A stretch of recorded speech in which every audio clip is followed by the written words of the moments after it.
John, important result on Tuesday night, I guess, not just for the performance, but for the reaction after what happened at Villa. Yeah, definitely. And it was very similar to going into the Leeds game, where we needed a reaction, like you say, and we got that. I think in a strange way, the atmosphere and the feeling around the dressing room after Villa wasn't as downbeat as it probably was against Fulham, which I think everyone knows at this stage of the season there's going to be a few ups and downs, and it's how you maintain that consistency and how you bounce back from those downs. And we've done it twice now really well, so we're looking for that consistency now, and going into the last 9 games of the season, that's what we need. Seems a key word, consistency. Nuno mentioned it on Wednesday night. I wondered how hard it actually is to achieve. I think it's very hard, and I think it's something that's taken for granted, and certainly at this level in this league. It's 46 games. It's a lot of games, a lot of midweek games. Not much time to recover, to switch off, to regather your thoughts, and in fairness, to work on stuff on the training pitch as well. You need to give the players the opportunity to recuperate after the matches, which then eats into your preparation time for the next match. So we've had an extra day this week, which has been really helpful to us in our preparation for Saturday, and we go into the Burton game knowing it's again the biggest game of our season. Because how much of it sometimes comes down to experience? I know we've talked about this a couple of times this year, and I wondered, because we've talked a lot about your experience, but actually I think sometimes people forget how young some of the teammates are. Is it at these moments where kind of for you you'd stand up in the dressing room and you know how to handle these moments? I think not just myself, but every senior player within the squad plays an important part at this time. Myself and Ryan have been lucky enough to get out of this division before. Danny's played in it for a number of years. Connor's had a good couple of years of experience in it as well, and obviously Doc's there as well. So we have the experience throughout the squad in terms of championship experience.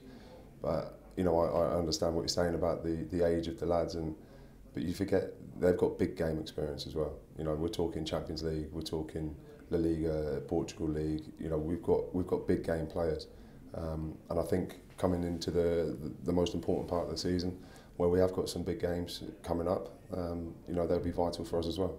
Because pressure can manifest itself in different ways, can't it? I mean, Nigel Clough has said out of this one that there isn't pressure on you because you're at the top and they're down the bottom. I get the feeling that that's not, you put pressure on yourselves. Yeah, and I think whatever team you are in the league, you always put pressure on yourselves. Obviously there's a lot of pressure at the bottom because they want to stay in the league, but there's a lot of pressure at the top because we want to get out of it. And in that sense, we are poles apart at the moment in terms of league position. But on any given day, and like I said, Burton's going to be our toughest game of the season, purely because it's the next one. But also because of the mentality they've got, where we have a target on our back, and we've had it on our back since October the 31st when we went top of the league. We've been chased by every single club in this division, regardless of their position. We have put ourselves in a superb position, and to be fair, if you look at it, and if you would have looked at the start of the season and someone said with 9 games to go you're going to be 3 points clear of second and 10 points clear of third, you'd have bit the hand off. So we're very fortunate. Well, not fortunate. We're very proud of what we've done so far this season. But now, like I said, it's about seeing that out through for the next 9 games. You've got quite a few of the teams down the bottom to play in these remaining 9 games. I wondered how much actually it's a good thing to play teams who still have something to play for. To be honest, I don't think it matters at this stage of the season. I think everyone's got things to play for. I understand people say, they're mid-table, they can't go up, they can't go down, etc. But there's still a professional pride at stake, and to be the team that beats Wolves is something that a lot of teams will take satisfaction from. But we know it's in our hands. I think we've got 5 home games left, and that's going to be a massive factor for us. The fans again on Tuesday were fantastic in their support, and for 5 more games we need that at every home game. And obviously the away fans to continue their support that they have done on the road has been exceptional as well.